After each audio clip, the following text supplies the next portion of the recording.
jurídico, ¿sí?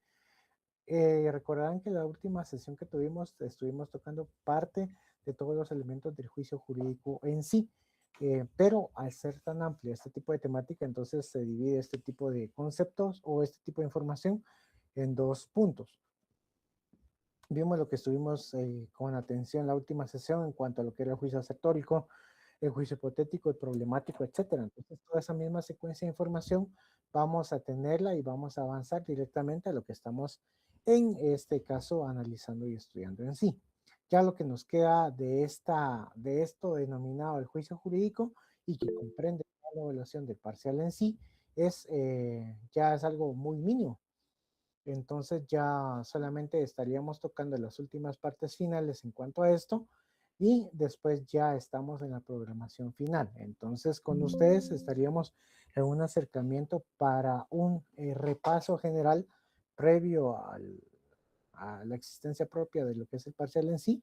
De igual manera, el día domingo, ¿sí? El día domingo estaríamos bajo esta misma participación, así como lo hicimos la vez anterior, posible, sí, el domingo 12, para tener algún tipo de refresh en cuanto a la información que estamos llevando a cabo. Entonces sería domingo 12, el horario está por confirmarse. Entonces, para que tengamos ahí como apoyo propio, así estemos de una manera más refrescada directamente por esta pausa que tenemos en cuanto a lo que estamos teniendo y concordando de esa manera. Vamos a avanzar. Si alguien levantó la mano o pregunta, disculpen. Hola, licenciado, un gusto. Mira, una pregunta así rapidito, no quiero Sí, quitarle mucho tiempo. Con el tema de lo que está sucediendo, ¿usted sabe qué modalidad van a ser los parciales? sí, bueno, muy excelente pregunta. Gracias por este tipo de información. Por lo pronto y por lo que tenemos actualmente, todo está diseñado para que volvamos a la virtualidad. Entonces, estamos bajo esa misma tópica. Entonces, sería una evaluación del tipo virtual, pero es hasta hoy. Hoy siendo las 17:52 horas, ese sería, ahí sí que como el punto para entenderlo, ¿verdad? Si hay otro tipo de información, y claramente nos lo harán saber las autoridades respectivas, en cuanto al proceso de evaluación. Pero si me preguntasen ustedes en este momento cómo sería la evaluación, pues, como le digo, siendo las 17:53 del día 6 de abril, sería por la modalidad virtual. Entonces ahí abrimos una plataforma. Creo que ustedes no estuvieron en todo ese proceso mismo cuando se dio todo el proceso de pandemia, cómo se llevó a cabo los exámenes respectivos, entonces era mediante esa modalidad. Entonces ahí, como le digo, si tenemos información extra, nosotros nos vamos a permitir y aceptar precisamente este tipo de datos, entonces ustedes no se preocupen con ello. Entonces ya la información está más socializada, más que estemos atentos a lo que esté ocurriendo durante todos estos días para tener una secuencia propia. Entonces, lo que ocurre, tenemos que estar atentos ante ello. Entonces, respondiendo a esa pregunta, hasta este momento así sería, pero como les digo, esperemos la comunicación oficial oportuna. Entonces, ante ello, como les decía, ya lo que nos queda por abordar sería muy poco de esta temática en sí, entonces ya solamente la presentación de igual los trabajos que constituyen este tipo de zona para que les había comentado, no se los quise entregar antes porque dije, no, también es para que tengamos un espacio de paz mental para poder venir y estar un tanto más alineados. Y también, por lo pronto fue un gusto haber saludado a varios de ustedes en esta semana de Semana Santa, se me acercaron varios, pudimos platicar, ahí entablamos un par de minutitos de palabras y el saludo respectivo. Entonces, para los que nos logramos encontrar en esta semana en zona uno, pues de verdad que qué gusto verlos, saludarlos y sepan de que en cualquier momento en lo que yo pueda colaborarles, también será un gusto respectivo. Muy bien, entonces ya retomando todo este tipo de dinámicas académicas, para presentarles, son pequeños trabajos muy cortos, ya no es un trabajo tan extenso como el que tenía que presentarse en su momento o en otros años, que teníamos un tanto de holgadez de tiempo. Como ya estamos muy comprimidos, entonces son trabajos muy puntuales, pero que son necesarios para que la suma respectiva de sus puntos sea acreditable. Entonces, ante ello, ya la tendrán colgadita. Hoy está para presentarse, no es por presión misma, pero para que lo entreguen y lo sostengan. El día miércoles vamos a iniciar también con un tipo de dinámica relacionada que son algún tipo de información respectiva al curso relacionada a lo que será el marco evaluativo respectivo. Entonces, ante ello, no queda más que decirles que estamos en la segunda parte de lo que se denomina la teoría del juicio jurídico y en esta vamos a abarcar la temática respectiva en cuanto a las formas del juicio categórico. Vimos anteriormente cuáles eran una relación clara y directa, cómo se podían entender o cómo estaban de una manera diseñados este tipo de información dentro de la normativa jurídica guatemalteca. Tenemos los juicios categóricos, los aceptóricos, los hipotéticos y una amplia gama a través del cual nos estamos acercando y teniendo este tipo de conocimiento en sí, al cual nos estamos aproximando. ¿Qué es un juicio categórico de una manera más concreta y directa? Son los juicios señalados que pueden combinarse para formar otros juicios. Si se disponen dichas formas del pensamiento, según su cantidad, su calidad, se forman los siguientes juicios. Ahorita lo vamos a ver. Pero para tener el elemento más común, ¿qué sería? Son los juicios señalados en su división, pueden combinarse para formar otro tipo de juicios. Estos son los que podemos entender en derecho penal como este tipo de elementos que se van formando, este tipo de información que se va estructurando según cómo se desarrolle el hecho. Sí, porque sabemos de que pueden existir puede una similitud en los hechos de cómo se están llevando las situaciones, pero tendrán sus variantes respectivas. Entonces, por eso se dice que en derecho penal los casos no son similares. Caso contrario con lo que ocurre en derecho de trabajo, porque en el derecho de trabajo estamos ante esa dinámica de acercarnos a una comunidad o a una solución un tanto más viable en cuanto a una solución común. Hablamos de una reinstalación dentro de un conflicto colectivo de condiciones de trabajo. ¿Qué es lo que ocurre? Un despido hacia muchas personas que ocupaban un mismo puesto o un puesto de manera similar. Ahí se va a resolver casi que de una misma manera, bajo la misma dinámica en sí, lo que se busca, que es la protección del trabajo y del trabajador frente a los abusos que está cometiendo el patrón en sí. Entonces, ¿qué es lo que nos va a tener, qué es lo que va a ocurrir o qué es lo que se va a estructurar de esa manera? Es que cada uno de los elementos, cada una de las formas, ahí se va a tener. ¿Qué es lo que vamos a ver en primer momento? La existencia de un contrato. Me estamos refiriendo a las circunstancias en sí de derecho de trabajo. Que exista un contrato de trabajo, que exista una relación propia en sí, que exista un tiempo en el cual los trabajadores estuvieron directamente vinculados hacia el patrono, que existe una dependencia continuada, que tienen todos esos elementos que van a abonar precisamente a lo que es una relación propia del trabajo. Entonces, teniendo toda esta plataforma de elementos y hechos, nosotros vamos a entender precisamente que estamos ante una relación y al no haber solicitado el permiso respectivo para finalizar la relación de trabajo por parte del patrono, se cometió el abuso respectivo y por ende lo que ocurre en ese sentido es que todos aquellos trabajadores que fueron cesados de su labor bajo ese tiempo y en esa modalidad pueden solicitar su reinstalación, que en este preciso momento se dará, cosa contraria de lo que ocurre con los hechos de una manera similar, si lo queremos entender esa situación, en cuanto a los hechos penales. Podemos ver algún tipo de discusión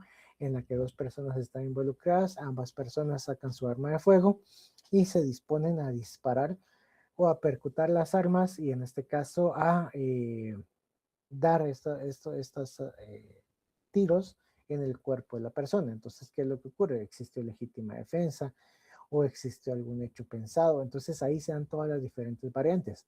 Si existen lesiones, si existe un homicidio, si en dado caso se puede configurar como asesinato, si es una circunstancia de parricidio. Entonces allí precisamente es donde entra todo este tipo de forma el juicio categórico. ¿Por qué? Porque existe la combinación de elementos y la combinación de hechos que pueden formar nuevos juicios. Otras circunstancias que se van a ir dinamizando según lo que nosotros estamos estructurando.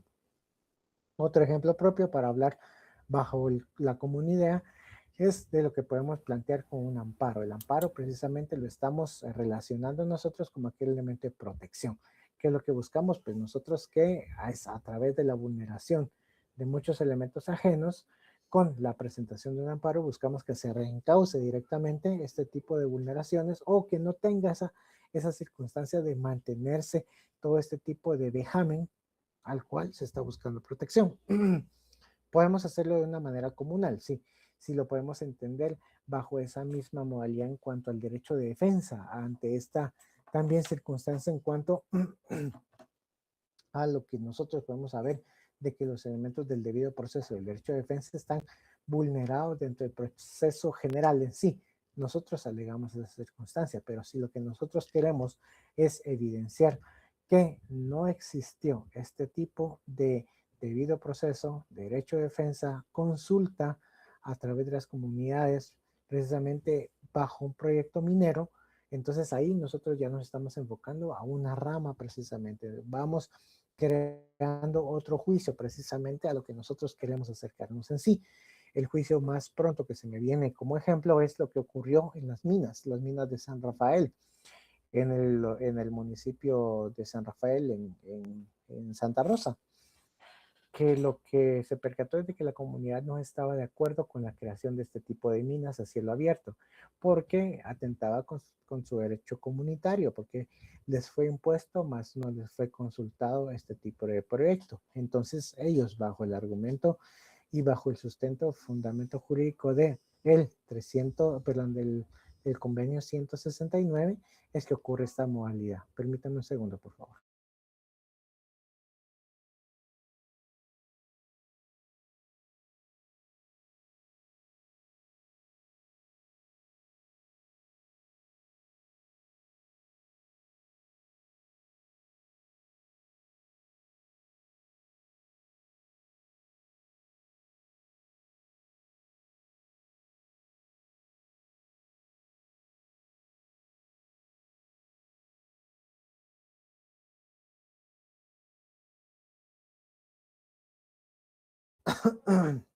Disculpen ustedes. Entonces, ¿qué es lo que pasaba? ¿Qué es lo que se decía? Lo que contestaba de esa manera. Entonces, ellos, bajo el convenio 169 de la OIT, accionaron de una manera constitucional, no solamente desde la índole o desde el aspecto nacional, sino también bajo los preceptos internacionales. Entonces, ahí se crea todo este tipo de elementos bajo la óptica propia de lo que es el derecho de defensa y del debido proceso. Entonces, como les digo, nosotros al momento de enfrentarnos a cada uno de los elementos que nosotros estamos sometiendo al análisis, vamos a saber cuáles son los elementos o cuáles son los tópicos respectivos dentro de la dinámica a través de la cual nosotros nos estamos acercando. Pero para entenderlo de mejor manera o para saber bajo qué diseño normativo y mental tenemos que estructurar todo este tipo de ideas, aquí me permito traer a la colación lo que es una formación de los juicios para tener una idea más doctrinaria a qué nos referimos o a qué entendemos precisamente ante ello. ¿Sí?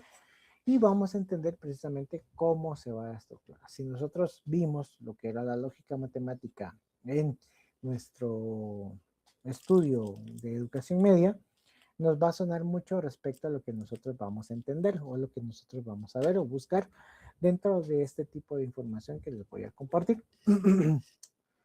Hay cuatro categóricos o cuatro elementos elementales a través de los cuales nosotros nos vamos a acercar, ¿sí?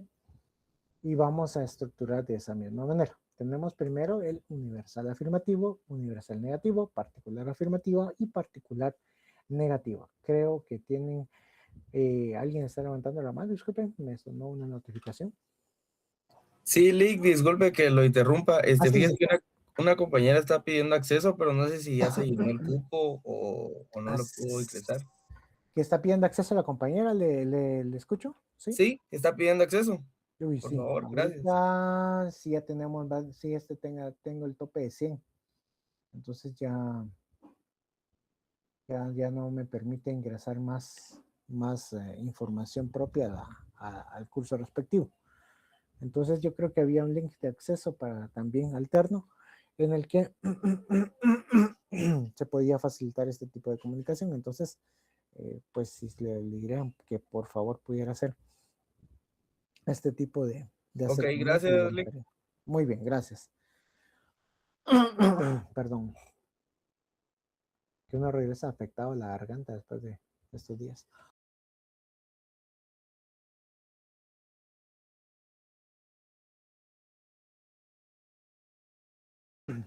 Muy bien. como les decía, tenemos este tipo de información, universal afirmativo, universal negativo, particular afirmativo y particular negativo, teniendo el contexto propio y haciendo los razonamientos más, no tan complejos, bastante simples. De lo que quiere decirnos este tipo de ideas es que estamos precisamente ante positivos y negativos, elementos que nos van a afirmar y nos van a negar al mismo momento. No puede llevarse este tipo de circunstancia, pero sí conjugando los hechos a través de los cuales nos vamos acercando. Un ejemplo así de manera general, sin entrar todavía en estos tópicos. Nosotros de igual manera podemos indicar que bajo el concepto penal, ¿verdad? Que nosotros consideramos estafa aquel delito a través del cual una persona con ánimo de venir hacer incurrir a otra persona en algún daño y perjuicio a su patrimonio.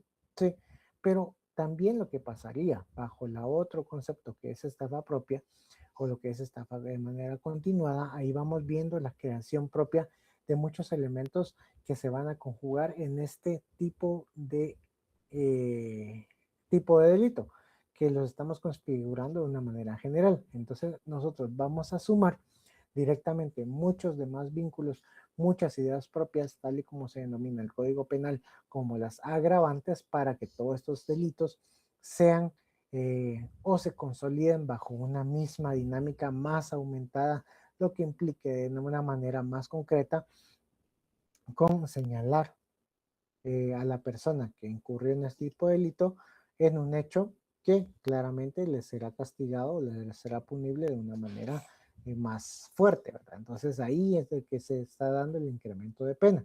Pero ¿cómo lo vamos a ver en la esfera civil?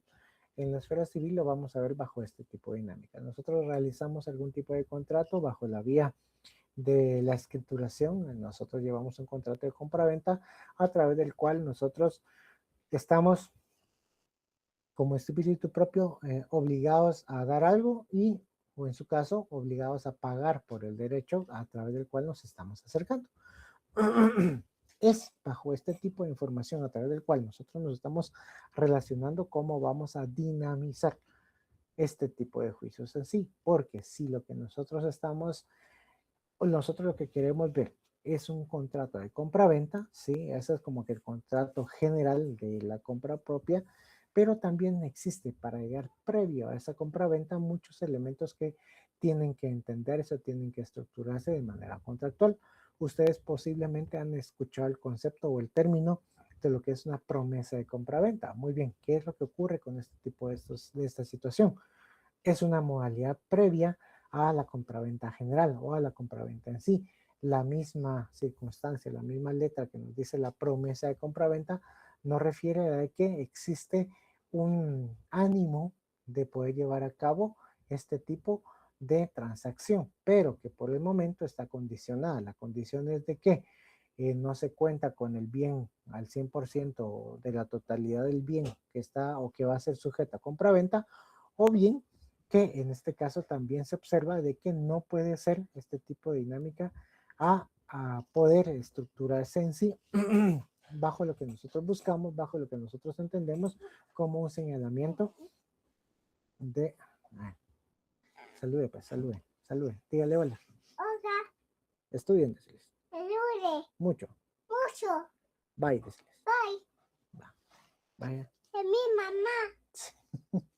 Ustedes disculpen, pero saben de que estamos aquí en casa y estamos así. Estas circunstancias pasan y ocurren a todos. Entonces, disculpen por esta pequeña y agradable y muy conmovedora interrupción. Pero para aterrizar precisamente bajo este tipo de información es estructurar, es hacer. ¿Qué es lo que nos lleva? Tenemos una promesa de compraventa, es de que el bien no está al 100% constituido, o bien que nosotros no tenemos la masa completa de dinero que se nos exige para llevar a cabo la compraventa. Entonces, esto es un elemento previo, esto es un juicio previo, es algo que se creó de manera previa a que se dé la compraventa. O también tenemos elementos ulteriores o posteriores en sí, de que en este caso inició como un arrendamiento, pero con opción a compra, ¿verdad? Entonces, ¿qué es lo que se denomina como el famoso leasing? ¿Sí? Ese famoso leasing significa eso. Venir y que nosotros podamos tener ese elemento primero en arrendamiento, si a nosotros nos parece una manera concreta, poder hacer el adquirir el bien a través del cual nosotros nos estamos como en primer momento arrendando para posteriormente llevando a cabo la compraventa. Así, esta modalidad se da mucho en las negociaciones de equipos de trabajo, digamos las computadoras en sí. Se hace un contrato de leasing. Ustedes tienen su empresa o en aquellos lo que se llamaban los cafés internet, ¿verdad? Que aquellas circunstancias en las cuales nosotros íbamos al internet, íbamos a buscar cuando no estaba tan fácil el acceso propio, ¿verdad? Al internet como ahora lo tenemos en el teléfono, etcétera, ¿verdad? Entonces lo que hacía alguien que tenía este tipo de negocios era comprar un lote de computadoras o hablaba con una empresa y le decía, mire, voy a hacer un contrato de leasing de 10 computadoras. Muy bien. Entonces, por un año se llevaba estas computadoras, les daba el uso respectivo en cuanto al servicio de internet y a los juegos y todo lo demás. Y cuando terminaba el año, venía y la empresa misma podía venir y decir, mire, si usted me renueva el contrato en sí, se renovamos precisamente, yo le mejoro los equipos. En este caso les doy, por decirles algo, le doy pantallas nuevas para que tengan un año mejor visual y todo lo demás. Al siguiente año les voy a mejorar la memoria y les voy a mejorar todo el concepto propio ya de lo que es el hardware en sí. Entonces, muy bien. Entonces ya al final dices, va, si usted me mantiene otro año, entonces en este caso le doy actualización del software y además ya el equipo ya es suyo. Entonces ya lo pagó respecto a ello. Entonces ese es el proceso de leasing de una manera muy general.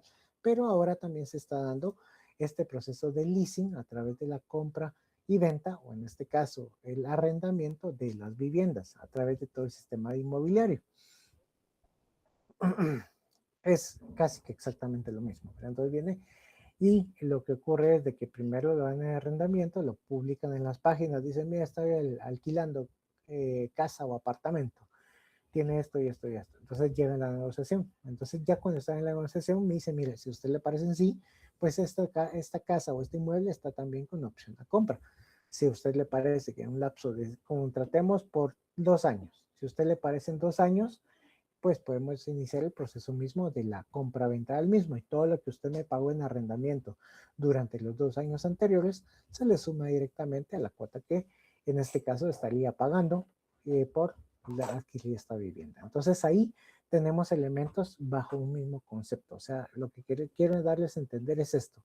La idea principal de la compraventa, vista desde un momento previo, que es una promesa, hasta un momento posterior, que si en este caso no nació como compraventa, pero como arrendamiento con opción a la compraventa en sí. Entonces ahí es como nosotros vamos creando este tipo de juicios, vamos viendo todo este tipo de dinámicas según lo que nos establece el juicio jurídico en sí. Ahora bien, vamos a entrar a hablar directamente a lo que es este tipo de información que les decía, universal afirmativa negativa y particular afirmativa y negativa. Muy bien. ¿Qué es universal afirmativa? Son los juicios en los que el concepto predicado, se recordarán que el concepto predicado que hay idea propia, se dice, predica o atribuye al concepto sujeto, que por su cantidad es universal, o sea, es un todo, mediante el concepto cópula manifestado por el término es. Por ejemplo, en el juicio declarado con el enunciado, todos los leopardos son animales. Ahí vamos a utilizar una circunstancia a través de la cual nos vamos a ir bajo ejemplos comunes para tratar de entender este tipo de información que se nos relaciona.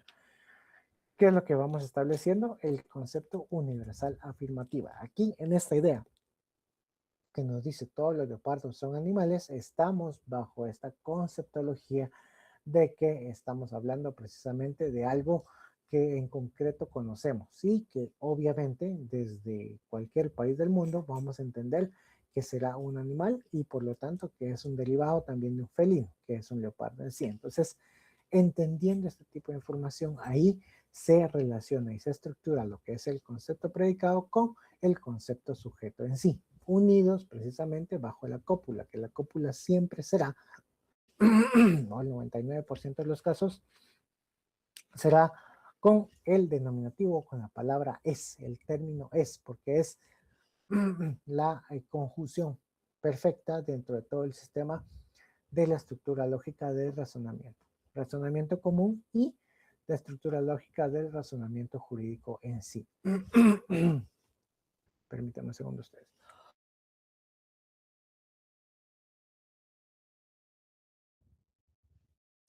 Muy bien, ahora estamos ante el universal negativo. Es lo opuesto, ¿sí? Son los juicios en los que el concepto predicado se niega o no se predica el concepto sujeto, que por su cantidad será siempre universal, a través del concepto cópula expresado con la palabra no es, ¿sí? Si estamos de afirmativo es, aquí en el concepto, en el universal negativo, será el no es. Vamos a utilizar la unidad, ningún hombre es un mineral, ¿sí? Si lo vamos a ver bajo este tipo de dinámica respectiva, ¿sí? Ejemplos comunes. Ningún hombre es un mineral. Sabemos precisamente por biología y por química de que todos los humanos estamos compuestos por minerales, pero bajo este mismo ejemplo, bajo esta misma circunstancia y pensamiento, vamos a verlo y vamos a estructurarlo bajo esa misma normativa, bajo esta misma línea de pensamiento, ¿sí? Entonces ahí es como vamos a estructurar esto, ¿sí? Aquí el concepto no es. Todo la legislación guatemalteca y la legislación de una manera general desde el punto de vista latino no tiene estas circunstancias limitativas. Las circunstancias limitativas serán muy puntuales para darles un claro ejemplo de cuáles son las circunstancias limitativas dentro de lo que es precisamente el área de este tipo de conceptos o bajo este tipo de ideas. Estamos en la legislación tributaria, en el código tributario. Ahí podemos entender o podemos ver precisamente muchos elementos a través de los cuales nos van a hablar de las excepciones. ¿Quiénes podrán ser sujetos de derecho? Bueno, que en este caso todos somos sujetos de obligaciones, pero que también tienen quienes están exentos del pago de impuestos, quienes están dentro de la legislación tributaria, código tributario y demás normativa que tenga que ver con el pago de impuestos, los sujetos obligados al pago en sí. Y por ende, si están los sujetos obligados, al contrario, tenemos que pensar precisamente bajo esa misma dinámica, quienes no están obligados al proceso mismo. Ustedes ya vieron a mi hija está aquí, ella no es un sujeto de obligaciones tributarias. Sí, yo sí soy sujeto de obligaciones tributarias. Alguien que está incapacitado, ¿sí? Y que está debidamente declarado por un juez que ser una persona incapaz tampoco está obligado o tampoco es sujeto de ser esta persona que vaya a realizar todo este tipo de tributos y acciones jurídicas que tengan que ver con el pago de impuestos. Ahí es donde entra precisamente quiénes son los elementos en sí. Si lo podemos y lo traemos a la palestra jurídica guatemalteca, un juicio universal negativo será, o en este caso, si lo queremos estructurar bajo esta dinámica, es de que todos los menores de edad no son sujetos a la fiscalización o al pago de impuestos respectivos, ¿sí? A manera general. No nos vamos a detallar precisamente quiénes son, sí, en qué momentos pueden ser y todo, no, porque aquí ya solamente de manera general, porque si nos metemos a ver quiénes son, ya se estructura precisamente en el pago de los mismos, los albaceas, quiénes serán los representantes del menor y es el menor que donde está. No, no, así ya son escenarios que se van creando, pero que se tienen que discutir, que tienen que conocer caso a caso de manera muy puntual. Pero de manera general vamos a estructurarlo de esa misma manera, ¿sí? Un universal negativo es de que todos los mayores de edad guatemaltecos estamos sujetos al pago de impuestos.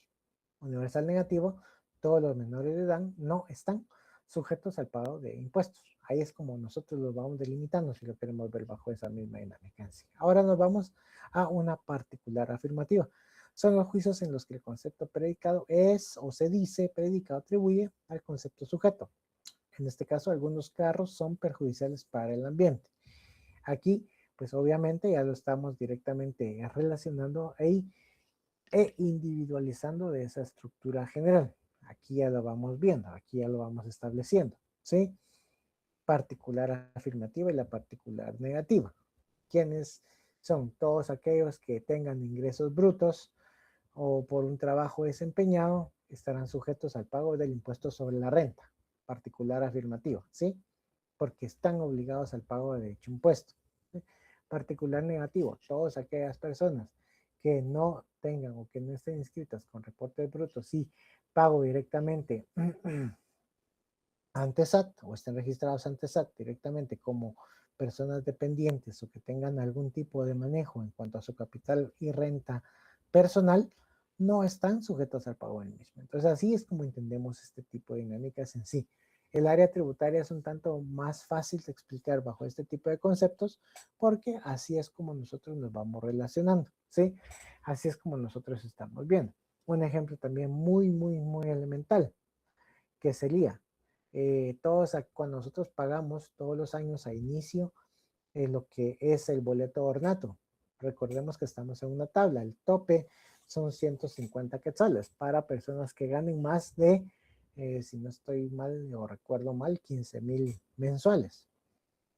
Y así va en disminución. Yo creo que comienza en 5 y termina en 150.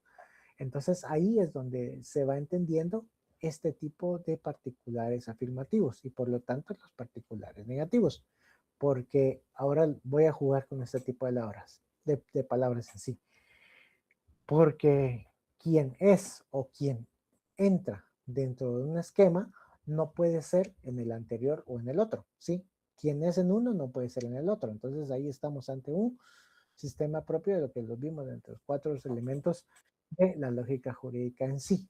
Entonces así es como nosotros nos tenemos que ir acercando y relacionando de esa manera. Entonces nosotros podemos pagar un boleto de 150, sí, pero posiblemente ese boleto de 150 no es aplicable a nosotros porque tenemos ingresos menores a 2,000 quetzales, por darles un ejemplo. Entonces estoy pagando muchísimo más cuando la tasa municipal me dice que yo puedo pagar menos en cuanto al boleto ornato respectivo. Entonces eso es como las circunstancias un tanto más cercanas hacia las cuales nos podemos acercar en cuanto a universal afirmativo negativo, particular afirmativo y particular negativo en sí. Muy bien. Ahora bien, vamos a entender o avanzar con este tipo de dinámicas. Los juicios indicados que se identifican con las vocales del juicio universal afirmativo, en el juicio particular afirmativo son las letras A y 1. Entonces eso lo vamos a ver un poco más adelante. Entonces solamente para que tengamos el concepto, porque vamos a llevar un cuadrito en el que vamos a jugar con este tipo de ideas, así cruzadas y todo lo demás. Y el juicio universal negativo, el juicio particular negativo con las vocables E y O, respectivamente. Dicha asignación surge, como lo señalan dos teóricos, Ibarra y Campomanes y Moro, de las palabras latinas afirmo y nego. Entonces ahí es como nosotros estamos viendo y pensando cómo vamos a distribuir este tipo de información en sí.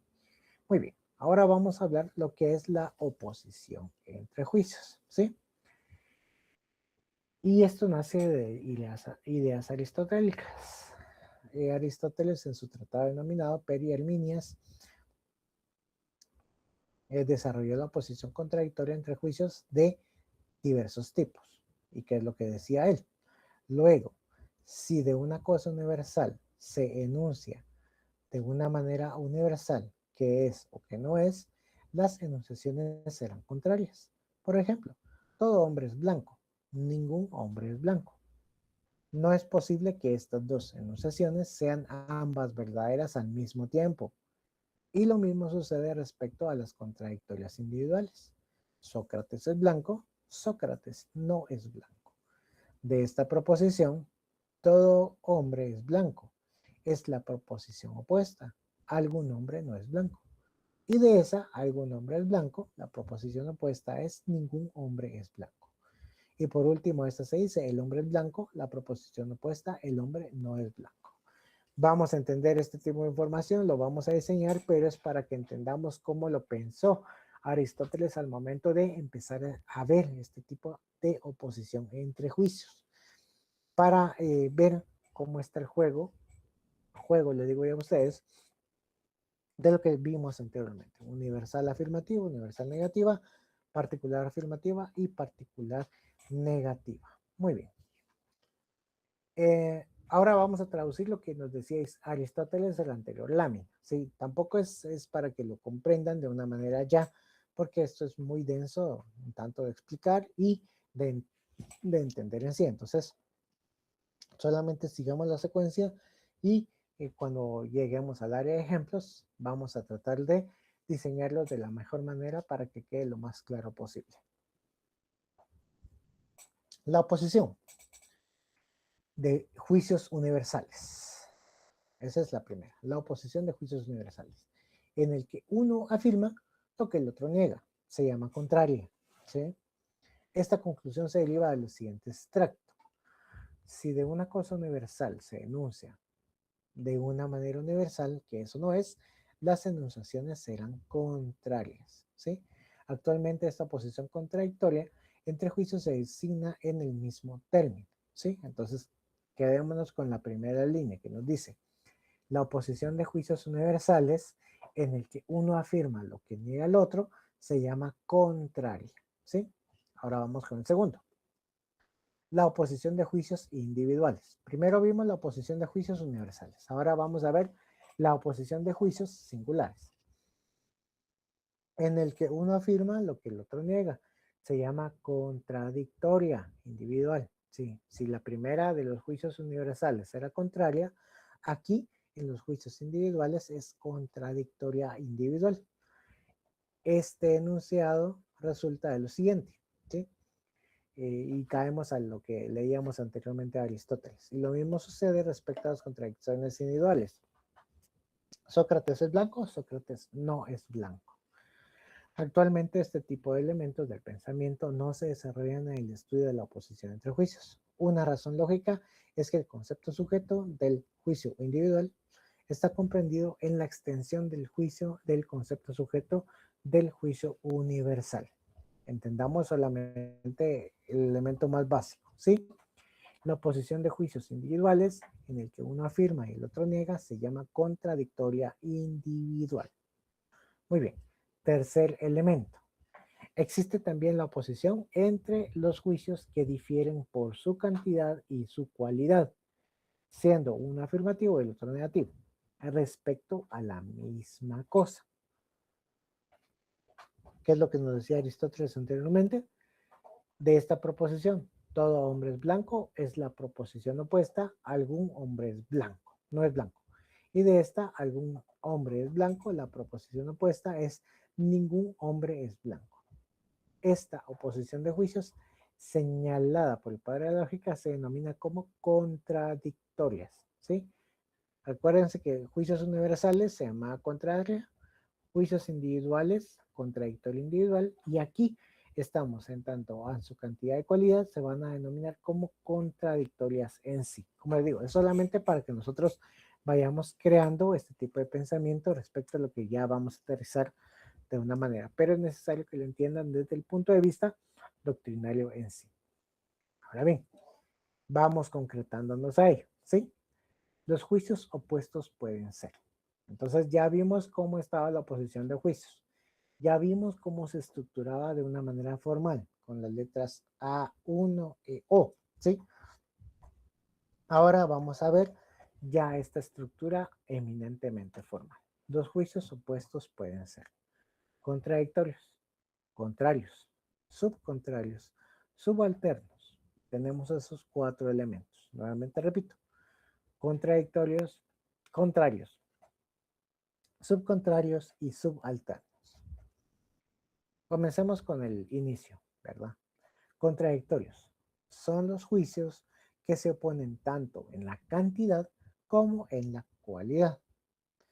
El juicio universal afirmativo con el juicio particular negativo y el juicio universal negativo con el juicio particular afirmativo. En lógica formal sería A o E1, ¿sí? Entonces, nuevamente repito, son los juicios que se oponen tanto en la cantidad como en la cualidad. Esos son los contradictorios, ¿sí?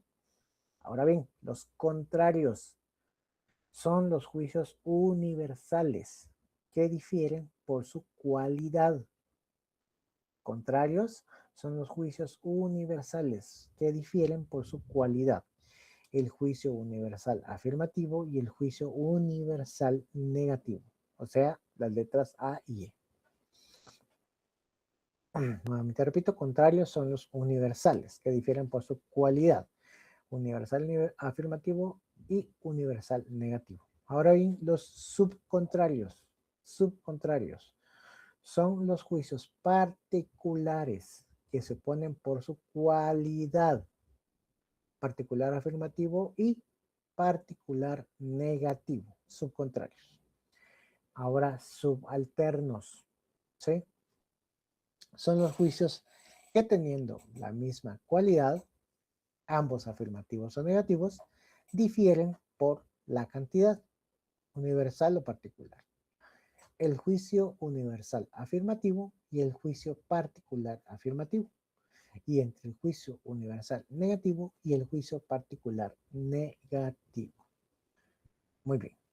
La oposición entre los juicios se ha representado mediante el siguiente cuadro, cuya autoría se atribuye a Boeckh, un matemático romano.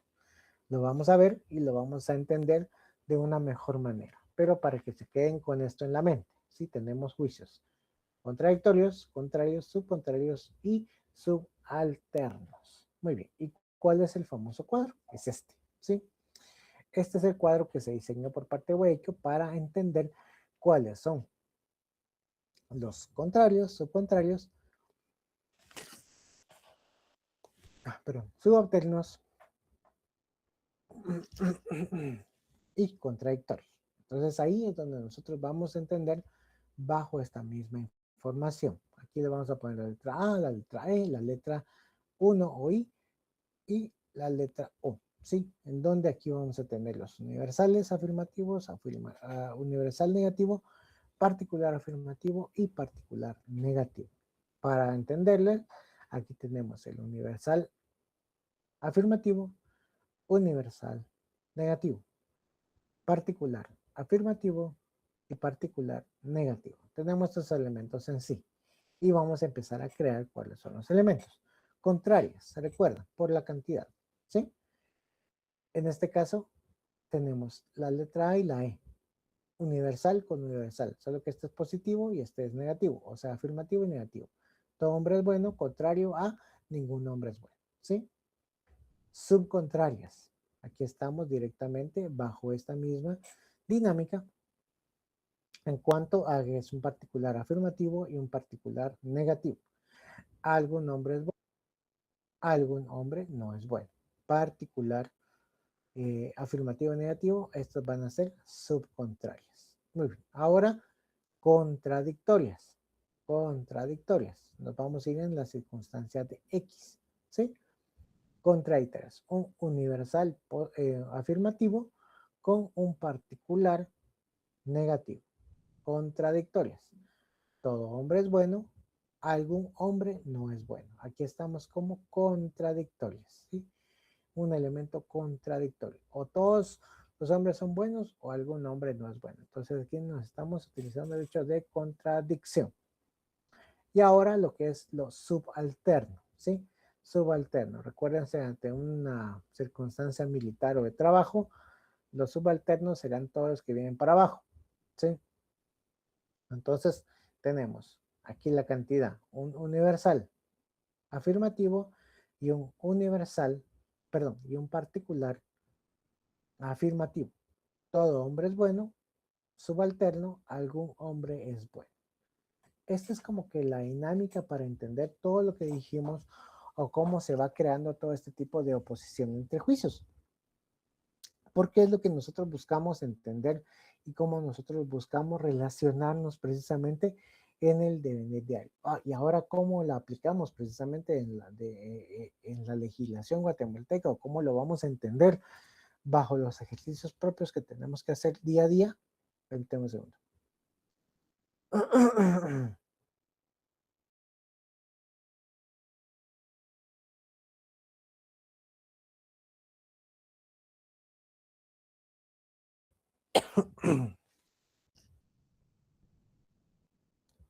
Muy bien, ¿cómo vamos a utilizar o cómo vamos a resolver este tipo de información a lo que nos trae o cómo es aplicable de una manera más concreta según lo que estamos viendo en nuestro devenir diario?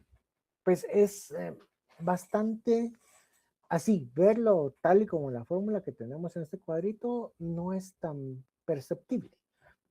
Es como que nos preguntaban ahorita, mire, ¿cómo utiliza usted a diario el trinomio cuadrado perfecto? ¿Sí? O ¿cómo utiliza usted a diario lo que son las derivadas? O todo este tipo de información matemática que en su momento nosotros manejamos de una manera muy concreta, pero que ahora nosotros la desechamos y si nos preguntan con ello tenemos que reaprenderlo. Pues precisamente nos tocará hacer lo mismo directamente con este tipo de información ya en la vida jurídica normal, si lo queremos entender así. Así no lo vamos a entender y así no lo vamos a tener, sino nosotros nos vamos a ir abasteciendo precisamente de los hechos, de los casos y de la información que nos proporcionen en sí. Pero para tener algún tipo de información muy general, ustedes saben de que yo agarro precisamente lo que es para mí un tanto más fácil de comprender desde mi objetiva, pero un tanto más complejo para hacer la referencia en sí. Y es para entender este tipo de cuadro en sí es buscar la manera de saber qué es la casación civil. ¿Sí? Entonces, ante ello nos vamos al 622, 621 y 622 del Código Postal Civil y Mercantil. Ahí tenemos los dos casos de forma y de fondo. ¿Y cómo lo vamos a ver así? Solamente me voy a quedar con el nombre forma y fondo, que son los dos motivos, los dos grandes motivos por los cuales se va a dividir la casación civil. Forma y fondo. Forma significa que se dejaron, que en este caso existe algún tipo de quebrantamiento sustancial del procedimiento y el fondo precisamente es forma, ¿verdad? Forma es un quebrantamiento del procedimiento y fondo es entender precisamente el contenido a través del cual se resuelve el caso en concreto. Pero para saberlo de esta manera, ¿cómo lo vamos relacionando? ¿Cómo lo vamos haciendo? Es que tenemos los dos grandes elementos. Casación de forma, ¿qué es casación de forma y qué no es casación de forma? ¿Qué es casación de fondo y qué no es casación de fondo? Entonces ahí es donde nosotros vamos a ir dinamizando o cómo lo puedo establecer yo de una manera más concreta y verlo y saberlo y cómo relacionarlo de esa manera. Es para darles un ejemplo así muy, muy básico. Ahora nos vamos a otro tipo de ejemplo que es un tanto más práctico. ¿Por qué? Porque lo vamos a ver de una manera más común. No es que la casación, bueno, hay muchos profesionales que pueden tener 25 años, 30 años de graduados y nunca han visto una casación o en este caso no se han acercado a lo que es realizar un escrito de casación y presentar el mismo o diligenciarlo en Corte Suprema de Justicia. Pero lo que sí han tenido acceso muchos colegas es a la escrituración propia. Entonces significa que en su labor de notarios van a llevar a cabo algún tipo de escritura pública en el que van a involucrar a dos partes para presentar algún tipo de voluntad de ellas. ¿Qué es lo que quieren ellas especificar de una manera concreta y diseñarlo y que quede plasmado en papel? Muy bien. ¿Qué es lo que está o qué es lo que nos va a ocurrir en este sentido? Es que nosotros estamos ante la creación de poderes.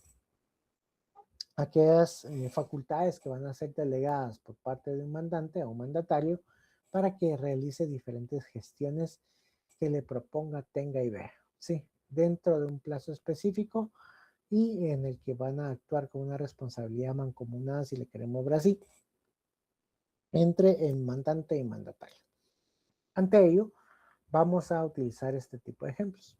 Usted llega a una persona a su oficina y a solicitarles precisamente de que tiene que realizar algún tipo de mandato. Para entender el mandato, esta es una figura civil a través del cual se lleva a cabo mediante un contrato en el que se pactan voluntades y facultades, en el que una persona le está dando y otorgando a la otra que iba a actuar en su representación, pero en Guatemala existen tres tipos de mandatos. Los tres tipos de mandatos que son, o están o existen, van a ser el mandato general, el mandato especial y el mandato judicial. El mandato general y especial lo vamos a encontrar tanto en el Código Civil como en el Código de Notariado. Y el mandato judicial lo vamos a encontrar exclusivamente en la ley del organismo judicial. Ahí en su primer momento ya tenemos una división de normas, una individualización para saber qué circunstancia vamos a entenderla bajo esta misma dinámica.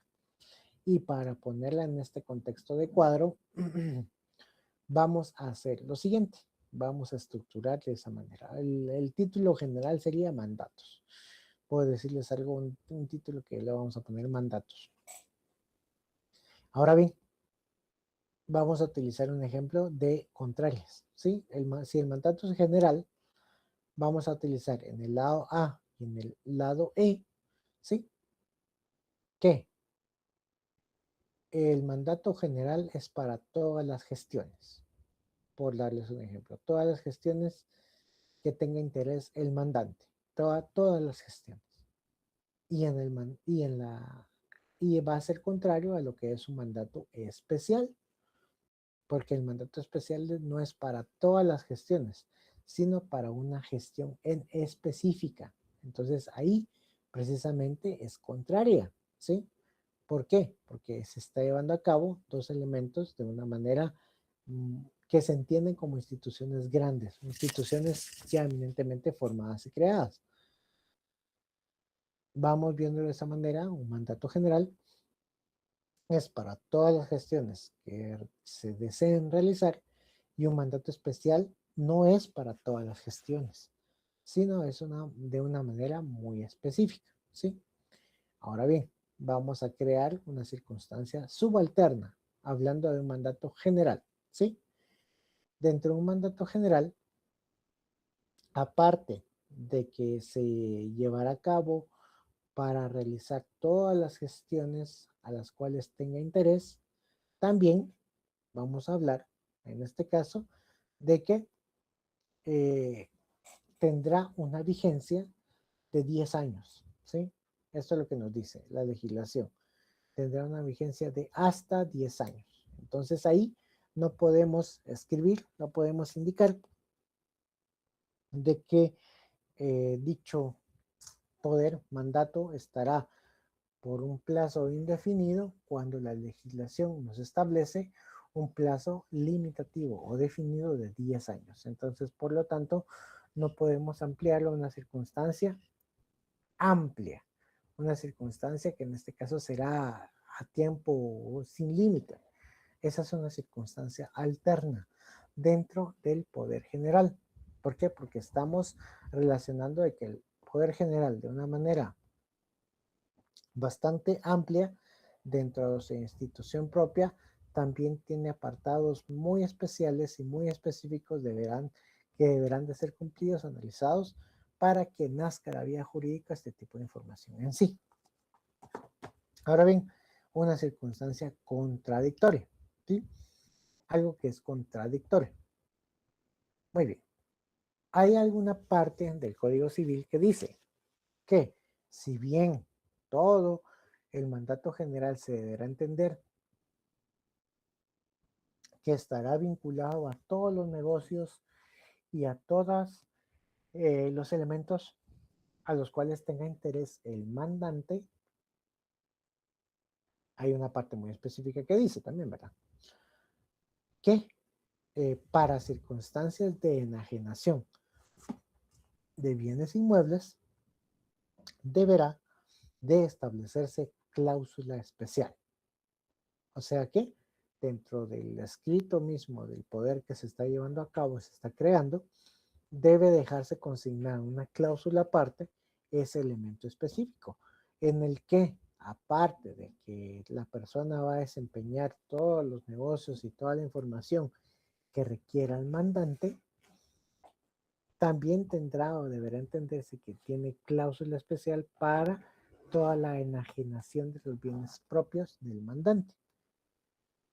¿Qué es lo que pasa en este caso? ¿Y cómo lo vamos a entender como una circunstancia contradictoria? ¿Sí? Si nosotros estamos utilizando un mandato general, pero no hacemos una cláusula general, perdón, una cláusula especial para la enajenación de los bienes, lo que significa es de que estamos primero atentando con lo que nos dice el Código Civil respecto al contrato de mandato, y segundo, precisamente estamos o no estamos aplicando de una manera concreta la misma legislación respectiva. Entonces estamos actuando de manera contradictoria a lo que nos dice la norma, porque la norma nos establece que para la enajenación de los bienes deberá hacerse constar en cláusula especial dentro del poder general. Entonces ahí es como nosotros vamos viendo y vamos estructurando la información respectiva de esa manera. Solamente para recordarles que ya en un momento se habilitará el link de asistencia, por favor, ¿sí? Muy bien. Entonces a eso nos referimos precisamente a una circunstancia contradictoria, un poder general sin cláusula especial. Y ahora bien, vamos a tener un elemento de lo que es algo subcontrario, ¿sí? Algo relacionado al hecho subcontrario. ¿Qué es lo que ocurre? Lo que nos dice. Les hacía el tiempo de referencia, que la ley nos establece que los poderes generales se tendrán por dados por 10 años. Su vigencia será de 10 años. Pero ¿qué pasa si en un poder general me dicen de que lo van a otorgar por 15 años? Entonces, aquí estamos ante algo que nos dice la norma, porque la norma nos dice, mire, se deberá tener el poder general por una vigencia de 10 años. ¿Y qué es lo que nos dice también la misma norma? A menos que no se pacte algo en contrario o algo de esa manera. Entonces ahí es lo que se relaciona, es lo que nos dice y lo que nos indica precisamente este tipo de información en sí. Vamos a verla y vamos a estructurarla como es. Si la norma nos dice que tendrá por una vigencia de 10 años, pero quienes me contrataron me dicen que ellos no quieren hacerlo por 10 años, sino por 15, entonces nosotros tendremos por hecho de que el documento tendrá una vigencia de 15 años, no 10 que nos dice la norma, pero porque la misma norma nos establece, si no lo establecen las partes. Porque si establecen las partes un tiempo de finalización, se tendrá por entendido el que las partes digan. Si no se establece un tiempo de finalización, se tendrá por 10 años. Es como que lo que nos dice al momento del matrimonio. Si en este caso los cónyuges, al momento de contraer matrimonio, no establecen un régimen económico, automáticamente el Código Civil les asigna el de comunidad de gananciales. Pues precisamente va una circunstancia propia ante esto. Se nos dice, si el mandato o el poder no establece una fecha o no establece una finalización por un periodo, un lapso, un plazo, entonces se tendrá por 10 años. Contrario a ello, se tendrá por puesto lo que decían las partes. Entonces a eso es como una relación subcontraria a través de la cual nos estamos acercando y nos estamos entendiendo de una manera más explicativa en sí hacia lo que es este tipo de oposición entre juicios, contrarios, contradictorios, subalternos y subcontrarios. Muy bien.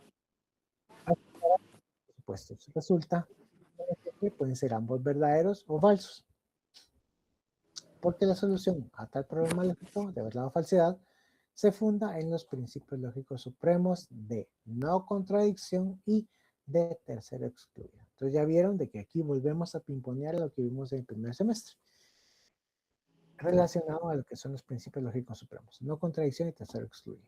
La verdad de la universal se deduce la verdad de la particular, pero de la verdad de la particular no se sigue la verdad de la universal. De igual manera, de la falsedad de la universal no se deduce la falsedad de la particular, pero de la falsedad de la particular se saca la falsedad de la universal. Entonces aquí es como vamos viendo esa conexión que va a existir entre los juicios cuando nosotros los creamos y entendemos. Algo más práctico, algo más lógico. A ustedes les presentan casos en los exámenes penales, en los laboratorios penales, ¿sí? Si ustedes vieron, entendieron o dejaron de observar elementos muy esenciales que le están, De la mamá que le están diciendo, que le están estableciendo, ya ustedes precisamente perdieron el objetivo a través del cual tenían que entender el verbo rector o la acción principal a través del cual se va a fundamentar el delito. Si ustedes dejaron de observarlo, perdieron el foco y por ende van a encuadrar dicho ejercicio, dicho ejemplo, dicho caso en un delito que no es el equivalente o no sería el que realmente constituiría el elemento propio. Muy bien. Con la aplicación de dichos principios, existen reglas de la verdad y la falsedad de los juicios opuestos. En el caso de los juicios contradictorios, uno de los dos juicios tiene que ser verdadero y el otro falso, ya que por aplicación del principio lógico supremo de la no contradicción no pueden ser ambos verdaderos ni falsos al mismo tiempo, ¿sí? Entonces hay que entender precisamente cuál es la dinámica al ver el ejemplo propio y el cual nos estamos acercando, como les decía, el ejemplo del matrimonio. La ley marca, si los cónyuges no ponen precisamente cuál es al cual se van a acercar el matrimonio, automáticamente se van bajo el régimen de comunidades gananciales. Pero no podría decir, mire, automáticamente entonces se va al régimen de separación absoluta. No, porque la legislación nos marca cuál será el régimen a aplicar. Y en este caso será el de comunidades gananciales, no el de separación absoluta. En el caso de los juicios contrarios, los dos juicios pueden ser ambos falsos o uno verdadero y el otro falso, pero no ambos verdaderos, porque si fuera verdadero el juicio universal afirmativo, entonces sería verdadero el juicio particular afirmativo. Tendría que ser falso el juicio contradictorio universal negativo por la aplicación de la regla en cuanto al principio lógico de no contradicción. Esto es un tanto más complejo para ver los juicios contrarios, porque estamos ante los elementos que son universales, tanto afirmativo y negativo. En este caso, debería de venir y entenderse que tienen que ser contrarios precisamente entre ellos. ¿Por qué? Porque su misma naturaleza está bajo los efectos propios. Traigo ejemplo a colación nuevamente lo que es el poder general y el poder especial. En este caso son contradictorios de manera natural, porque algo general no puede ser especial, ni también algo especial puede ser general, no. Entonces ahí es donde se cumple el hecho al cual nos estamos acercando y entendiendo en sí. Y por último, en sí, el caso de los juicios subcontrarios, los dos juicios pueden ser verdaderos, pero no los dos falsos, porque en el caso de que fuera falso el juicio particular negativo, su juicio contradictorio, el universal negativo, sería verdadero. Entonces ahí estamos ante el subcontrario. Recuérdense el cuadrito. ¿Cuál era? El subcontrario son los dos particular, tanto el afirmativo como el negativo, que van teniendo esta relación en sí. Y los subalternos, en base al principio enunciados, precisamente se constituyen para solucionar un problema lógico de la verdad. Recordemos que tiene que ir en concatenación. Si el universal obviamente va a ser afirmativo, el particular tiene que ser afirmativo. Y por ende, si el universal será negativo, el particular en este caso será negativo. ¿Por qué? Porque es subalterno, porque está debajo de la estructura militar. No puede venir y crearse una circunstancia de un particular afirmativo, salir un general negativo. Entonces ahí no tendría ese cumplimiento propio. ¿Por qué? Porque en ese caso sería contradictorias, más no sería un subalterno en sí. Entonces ahí es lo que estamos o lo que se diseña precisamente en cuanto a lo que es la oposición entre juicios que estábamos viendo hasta el día de hoy. Preguntas, dudas que tengan, por favor, se recuerden de llegar al link de asistencia. ¿No? Muy bien, entonces estamos para así, por favor. Lick, buenas noches, perdone con una consulta. ¿Cuándo es de que usted va a subir las notas? Sí, eso sí lo tengo pendiente, sí lo tengo que hacer. Precisamente los compañeros que están ¿cómo se llama en extemporánea son los que nos tienen que marcar la pauta para poder llevar a cabo. Tuvimos el corte de Semana Santa, entonces ya estoy comunicándome con ellos para llevar a cabo eso y ya Solamente es de esperar que completen sus notas respectivas.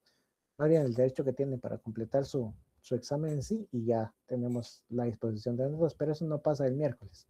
¿Sí? Gracias, Lick. Muy bien. Contrario a ello, otra pregunta que tengan. Si no, nos estamos viendo el miércoles, por favor. Y estén atentos a ver lo que vamos a subir a Classroom en estos momentitos. ¿Sí? Licenciado, disculpe que lo moleste. ¿Podría regresar a la diapositiva número 9 para tomarle captura? Va, Por permítame un favor. segundo.